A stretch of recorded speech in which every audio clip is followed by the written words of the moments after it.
சமூக சொந்தங்களுக்கு வணக்கம். மீண்டும் மற்றொரு காணொலியில் உங்களை சந்திக்கின்றேன். இந்த காணொலியில் நாங்கள் பார்க்க இருக்கின்ற விடயம், ரஷ்யாவின் ஹம்சட்கா தீபகற்பத்தில் வீடுகளை முழுமையாக புதைத்த ராட்சத பனிப்புயல். மனிதர்கள் தப்பித்து வெளியே வர சுரங்கங்களை தோண்டும் அவல நிலை. அதே வேளையில் திபெத் மற்றும் மியான்மரில் அடுத்தடுத்து அதிரும் பூமி. தாய்லாந்தில் ஓடிக்கொண்டிருந்த பயணிகள் ரயில் மீது சரிந்து விழுந்த ராட்சத கிரேன். 22 உயிர்கள் அநியாயமாக பறிபோன சம்பவம். மறுபுறம் காசாவில் போர் நிறுத்தத்துக்கு மத்தியிலும் கொல்லப்படுகின்ற நூற்றுக்கணக்கான குழந்தைகள். கனடாவில் தமிழர்களின் வாழ்வாதாரத்தை சிதைக்கப் போகும் உணவகங்களின் வீழ்ச்சி மற்றும் விமானத்தின் சரக்குப்பட்டிக்குள் ஊழியர் ஒருவர் சிக்கிக் கொண்ட போது ஏற்பட்ட வினோத சம்பவம் என்றவாறாக இன்று உலகை ஒலுக்கிக் கொண்டிருக்கும் 10 முக்கிய விடயங்களை பற்றித்தான் ஆழமாக பார்க்க இருக்கின்றோம். வாங்க காணொலிக்குள் போகலாம். ரஷ்யாவின் ஹம்சட்கா தீபகற்பத்தில் இன்று காலை சக்தி வாய்ந்த பனிப்புயல் ஒன்று ஏற்பட்டுள்ளது. ரஷ்யாவின் ஹம்சட்கா தீபகற்பத்தில் தற்போது கடும் குளிர்கால நிலை நிலவி வருகின்றது. இந்நிலையில் இன்று குளிர்கால புயல் தீபகற்பத்தை தாக்கியுள்ளது. பனிப்பொழிவுகள் ஒரு நபரை விட உயரமாக இருந்திருக்கின்றன. வீடுகளிலிருந்து தப்பிக்க மக்கள் தங்கள் நுழைவாயில்களை தோண்டி பள்ளங்களை தோண்ட முற்பட்டார்கள். 39 மில்லிமீட்டர் மழை பொழிந்ததுடன் மணிக்கு 30 மீட்டர் வேகத்தில் காற்றும் வீசியிருக்கின்றது. மழை காற்றுடன் பனிப்புயல் ஏற்பட்டதால் வீடுகளில் ஜன்னல்கள் உடைந்தன, சாலைகள் மூடப்பட்டன, கார்கள் கூரை வரை புதைந்தன. மக்களை கால்களால் இடித்தழுகின்ற அளவுக்கு பலத்த காற்று வீசியது. இந்த நிலையில் நாளை வரை பல பகுதிகளில் பனிச்சரிவு அபாயம் இருப்பதாகவும் அதிகாரிகள் எச்சரிக்கின்றார்கள். அத்துடன் அங்குள்ள பல பள்ளிகள் ரத்து செய்யப்பட்டிருக்கின்றன. பனிப்புயல் மோசமடைந்ததால் குடியிருப்பாளர்களை வீட்டுக்குள்ளேயே இருக்குமாறு அதிகாரிகள் எச்சரிக்கை விடுத்துள்ளார்கள். அடுத்து மியான்மரில் இன்று முற்பகல் 11 மணி அளவில் மித அளவிலான நிலநடுக்கம் ஒன்று உணரப்பட்டது. 10 கிலோமீட்டர் ஆழத்தில் மையம் கொண்டிருந்த இந்த நிலநடுக்கம் ரிக்டர் அளவுகோலில் 4.0 பதிவாகி இருந்தது. இதனால் அடுத்தடுத்த நிலநடுக்கங்கள் ஏற்படுவதற்கான வாய்ப்புகள் உள்ளதாக எச்சரிக்கப்பட்டது. கடந்த 12ஆம் தேதி அதிகாலை 1 மணி அளவில் மியான்மரில் நிலநடுக்கம் ஏற்பட்டது.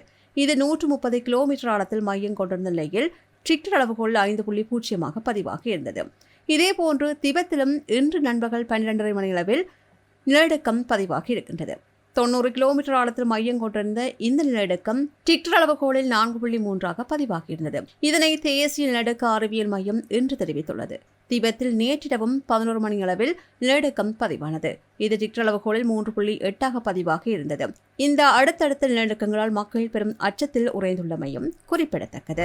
அடுத்து தாய்லாந்தில் மிகப்பெரிய துயரமான சம்பவம் ஒன்று பதிவாகியுள்ளது. தாய்லாந்தில் ரயில் ஒன்று விபத்திற்கு உள்ளானதில் 22 பயணிகள் உயிரிழந்துள்ளதுடன் 30 பேர் காயமடைந்துள்ளதாக தற்போது வரை கிடைத்த செய்திகள் கூறுகின்றன.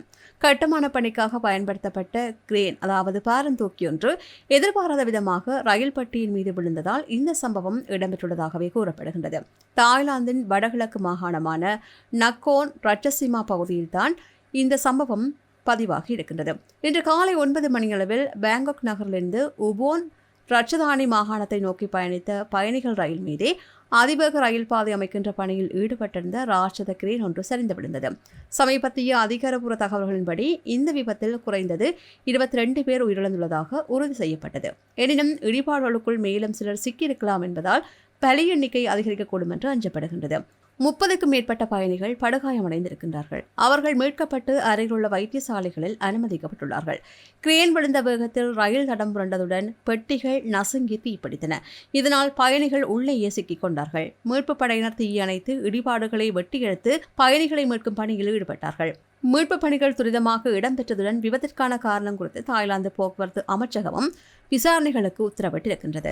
அடுத்து காசா பகுதியில் கடந்த ஆண்டு அக்டோபரில் மேற்கொள்ளப்பட்ட தற்காலிக போர் நிறுத்த ஒப்பந்தத்துக்கு பிறகும் இதுவரை தொடர்கின்ற ராணுவ தாக்குதல்களில் 100க்கும் அதிகமான குழந்தைகள் கொல்லப்பட்டிருப்பதாக ஐநாவின் குழந்தைகள் நல அமைப்பான யுனிசெஃப் கவலை வெளியிட்டுள்ளது.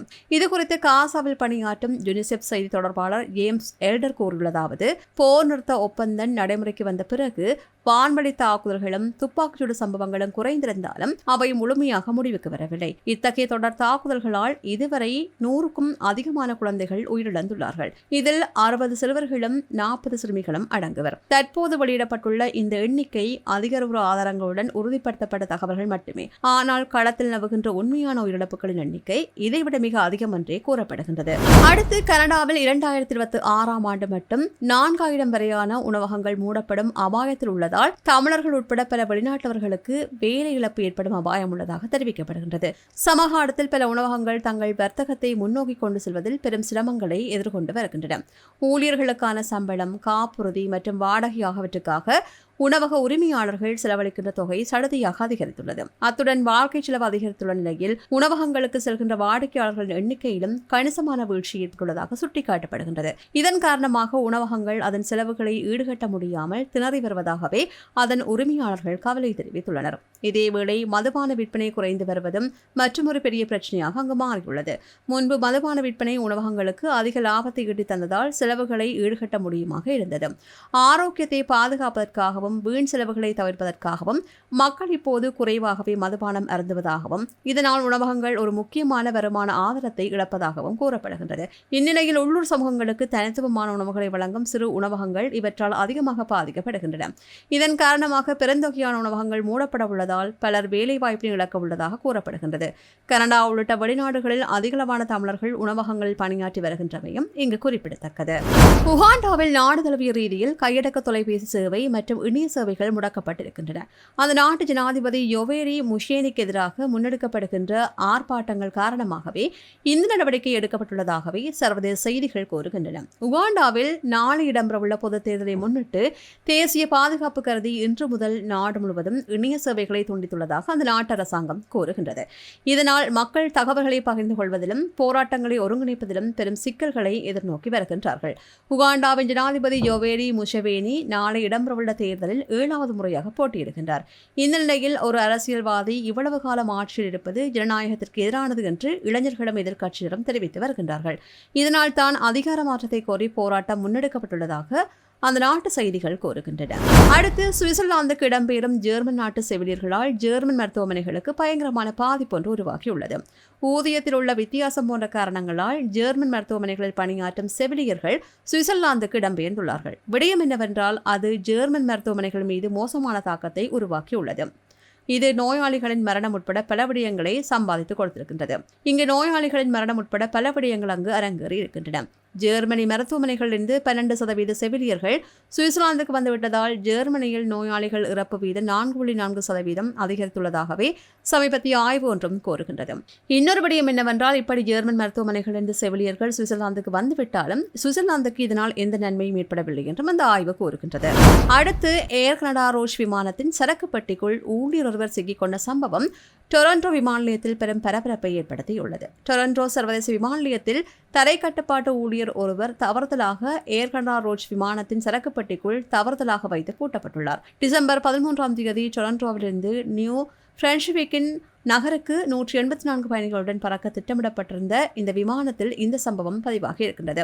ஏர்பஸ் A321 பறப்பதற்கு தயாராக ஓடுபாதையில் சென்று கொண்டிருந்த போதே பயணிகளுக்கு விமானத்தின் தரைப்பகுதியிலிருந்து யாரோ ஒருவர் அலறுவதும் விமானத்தின் அடிப்பகுதியை வேகமாக தட்டுவதும் கேட்டுள்ளது.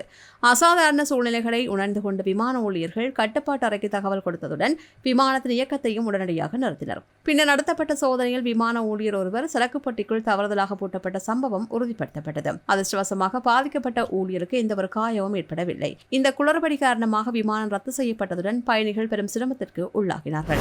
இவை சமீபத்தில் வெளியான செய்திகளின் தொகுப்பாக காணப்படுகின்றன. செய்திகள் பற்றிய உங்களுடைய கருத்துக்களை கீழே இருக்கும் கமெண்ட்ஸ் பக்கத்தில் மறக்காமல் பதிவிடுங்க. மீண்டும் மற்றொரு காணொளியில் உங்களை சந்திக்கின்றேன். நன்றி. இது போன்ற பல செய்திகளை தெரிந்து கொள்ள நம்முடைய சமூக மீடியா யூடியூப் சேனலை சப்ஸ்கிரைப் செய்து அருகில் உள்ள பெல் பட்டனை கிளிக் செய்யுங்கள். மேலும் செய்திகளை உடனுக்குடன் தெரிந்து கொள்ள சமூகமீடியா.com என்ற இணையதளத்தின் வாயிலாக எங்களுடன் இணைந்திருங்கள்.